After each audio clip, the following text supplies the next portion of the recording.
Hi, I'm Felipa, and today is day 104 out of my 365-day commitment to finish reading this Bible.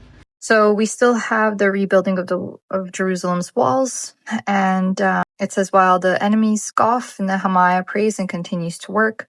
So Sanballat and some of the Arabs and things like that, and the Ammonites, they basically look at the wall that is being built and they mock the Jewish people and say, what are you even going to do? Do you really think you'll revive the stones out of the heaps of the rubbish which are burned? And Nehemiah prays to God and says, see, we are despised, and cover not their iniquity, and let not their sin be blotted out from before thee, for they have provoked thee to anger before the builders. So built we the wall, and all the wall was joined together unto the half thereof, for the people had a mind to work. So people are very committed to continue rebuilding the wall. Nehemiah also overcomes opposition from Sanballat. So essentially, Sanballat kind of comes after him and says, the more that the wall keeps being rebuilt, Tobiah, the Arabians, the Ammonites, the Ashdodites, Sanballat, they all kind of come against Judah and say, there's no way that you're going to finish all this, and we're going to actually conspire to fight against you so that you actually don't complete this. And Nehemiah prays to God, and essentially all of the people who are rebuilding the wall, they stock themselves with weapons, and so they have like a weapon in one hand and they're building with the other hand, and so this is kind of how they continue the process of building. They renew their faith into one another, into God, and into the building process, and they stay essentially prepared to fight for anybody that comes after them.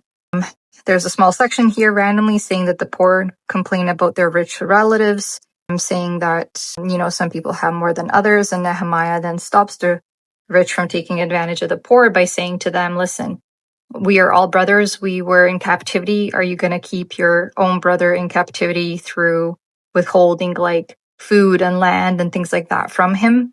You need to give those things to your brother, essentially. And the people agree, and some of these things are restored. So lands, vineyards, olive yards, houses, and things like that. And Nehemiah also says, you need to keep this promise. And he says to God, essentially, to anybody that doesn't keep the promise, to be shaken out and emptied. A little section here saying that Nehemiah never ended up taking what is rightfully his as governor. So as governor, he was offered, and there were things that he had access to, like bread and wine, meat, sacrifices, and things like that. And it's just a little section that says that Nehemiah had said, think upon me, my God, for good, according to all that I have done for these people. And so he doesn't take anything more than he requires. And finally, Sanballat tries to harm Nehemiah. So back to the Arabians and Tobiah. They essentially try to bait him into coming down and meet him in a village. He keeps replying back and saying no thanks. And then there's a false prophet saying that supposedly God had said, that Nehemiah should meet up with them in the house of God, or Nehemiah should meet up with the house Shemaiah, the son of Delaiah, the son of Mehabiel, who was shut up and said, let us meet together in the house of God. But Nehemiah says, should such a man as I flee? And who is there that being as I am would go into the temple to save his life? I will not go in. So it says here, he says, and lo, I perceived that God had not sent him, but that he pronounced this prophecy against me, for Tobiah and Sanballat had hired him. So essentially, like, this prophecy was hired. So in order to get Nehemiah alone and to end up taking him down. But Nehemiah is on top of it, and he says to God, I know that this isn't your word. I'm smarter than this.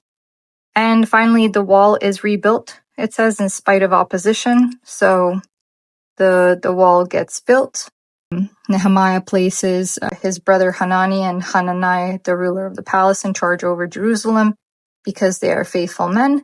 And there is a city and a register of the Jewish exiles who first returned to Jerusalem. So a review of all those children and their families and their generations, and that's all listed here.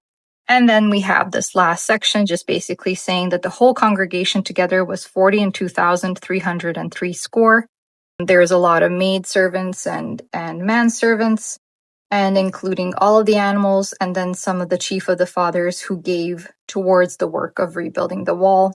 So the gold that was given, the silver and things like that. And it ends on this piece where it says, so the priests and the Levites and the porters and the singers and some of the people and the Nethinims and all Israel dwelt in their cities. And when the 7th month came, the children of Israel were in their cities. So the walls of Jerusalem are rebuilt. We have cities and we have people living there. So that is it for day 104. Tomorrow is day 105, December 14th, where I will continue reading about the public reading of Moses' law and teachings. Almost done Nehemiah, and then I will be moving on to the book of Esther. Thank you for listening.